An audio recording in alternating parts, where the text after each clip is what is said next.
Oh my god, I just wrote a new Disturbed song. Mom! I wrote a new Disturbed song! Holy shit.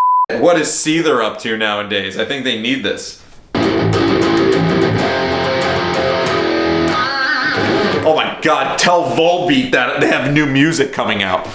What's going on, guys? Welcome back to the Working Class Musician YouTube channel. I'm Jimmy Franklin. Today I'm gonna help you answer the question that may be on your mind. Should I buy a 7-string guitar? I don't care who you are as a guitar player, young, old, just starting, or the most seasoned professional.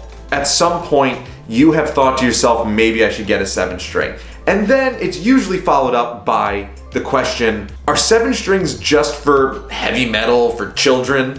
Kids who don't want to do anything but chug on a low string? And that's not the case. It couldn't be much further from the truth. Here are some of my tips and tricks for figuring out not only if you should buy a 7-string guitar, but once you get there, what to do.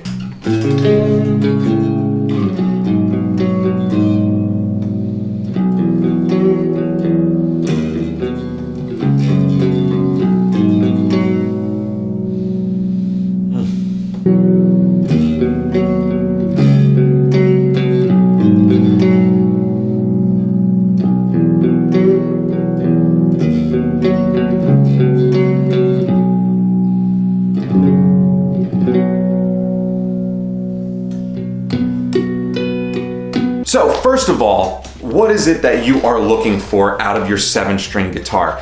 Are you just doing it to hop on the bandwagon? If so, good. Not gonna lie, sometimes jumping on the bandwagon when it comes to new technology and the trend of how music is going, sometimes it's great for inspiration. We'll touch on inspiration shortly. I've yet to find a 7-string that doesn't have 24 frets as well. So really what you're doing, say you're going from a 6-string with 22 frets to a 7-string, you're kind of going from a keyboard with fewer keys to a full 88-key piano. Similar kind of concept. You're extending your range and your ability for chord voicings, and your overall creativity is going to benefit from it. At least it has for me. As guitar players, we also tend to view our music theory on the fretboard. So it's kind of cool to be able to view, a B minor pentatonic or D major as open chords and open shapes. Number 2,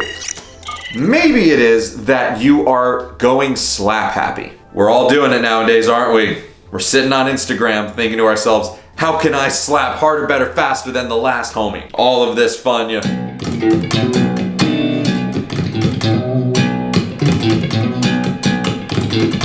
That's cool. If you want to start slapping like a son of a bitch, then do it. If you're slapping right now on a 6-string, you have a lot of possibilities still with tuning down. However, if you've run out of ideas, then this extends your range all the way down to a B string.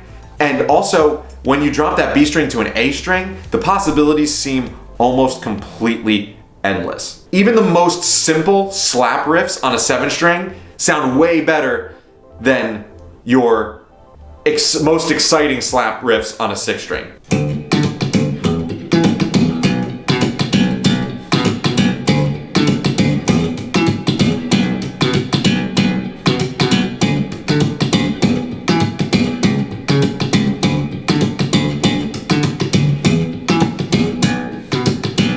Forgive me, my strings are a little bit dead. This whole quarantine thing has really screwed up getting these Strandberg optimized NYXLs. I only have 1 pack left and they're not coming until next week. They've been on back order. So I'm dealing with a little bit of dead stringage right now, my bad. Number 3 is huge because this is kind of looking towards the future and your overall ability as a player. A lot of people have gotten into live looping over the past couple of years. Something that I think is integral, however you say the damn word, it can be said both ways, is your ability to play convincing bass lines. And I think as guitar players, we sometimes forget how hard it is to play a great bass line. And this gives us a chance with our live looping to play convincing bass lines. For example, just in your standard tuning here, I can slap things like Can't Stop by the Red Hot Chili Peppers.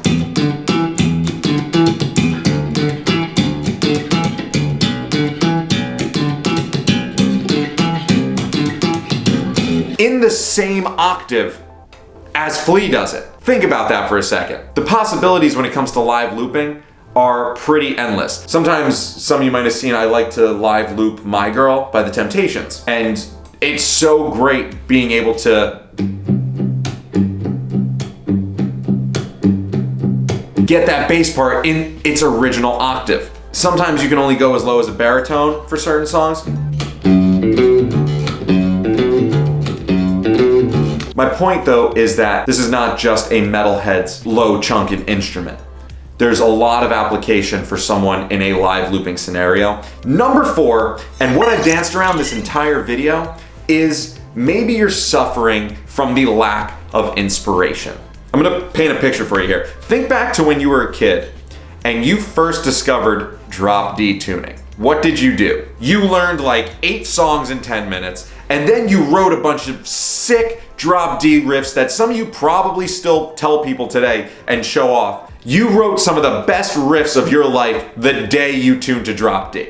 I don't know what it is, but when we experiment with tunings, something about it being like so different, something drags that little bit of inspiration out in us and gives us that feeling of I'm doing something bad, I'm doing something different than what I'm used to. The possibilities, in my personal opinion, just by adding this one low string are doubled. Right off the bat, you have the option of drop D on your low E string, and then you have a B below that, which kind of works out nicely.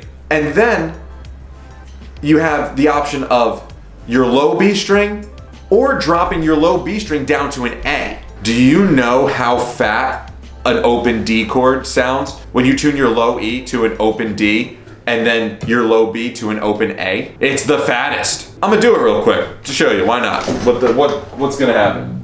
What's the worst that could happen? If anyone knows like a technical term for that inspiration when you drop tune, let me know in the comments below because I'm dying to find out.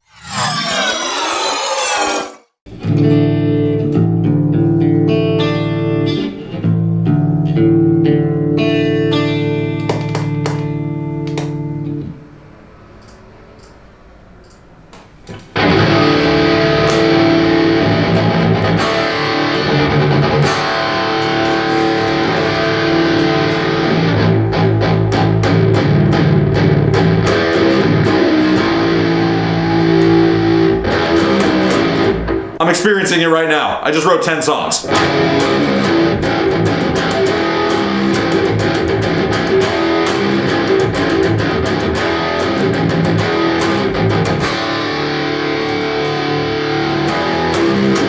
Needless to say, this guitar is now staying in this tuning. Oh my god, that's sick. That was the most explicit example I could show you about what happens when you have more options of drop tuning. And that's just a heavy metal example. It opens you up to more keys that you would not naturally play in, and it opens you up to figuring out the fretboard in a way that you would never have had to before, and in a way that you're very receptive to without having to sit there and go, okay, E, A, D, just memorize all the notes and make it so boring. Oh my god. Now that I'm all hot and bothered, as you can see guys, I am a huge proponent of 7-string guitars. I think I would switch full-time to 7-string if I didn't have to worry about my students being confused when I play a 7-string in front of them. All I know is that this thing is staying in this current tuning for the time being, and I'm going to write some sick shit. That is all for this video, guys. I hope you're enjoying all this, and I hope this video was helpful. Tag me in your 7-string videos on Instagram if you pick one up. Let me know in the comments below your 7-string tunings. Let me know everything about what you do for your 7-string. Some people, do the crazy tappity-tappity. I love doing that stuff too. Leave any links below.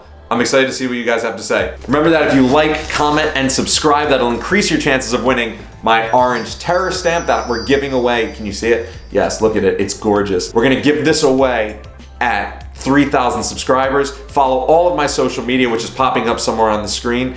Thank you guys so much. I hope this video helped. This is The Working Class Musician, and I'm Jimmy Franklin, and I will catch you next time.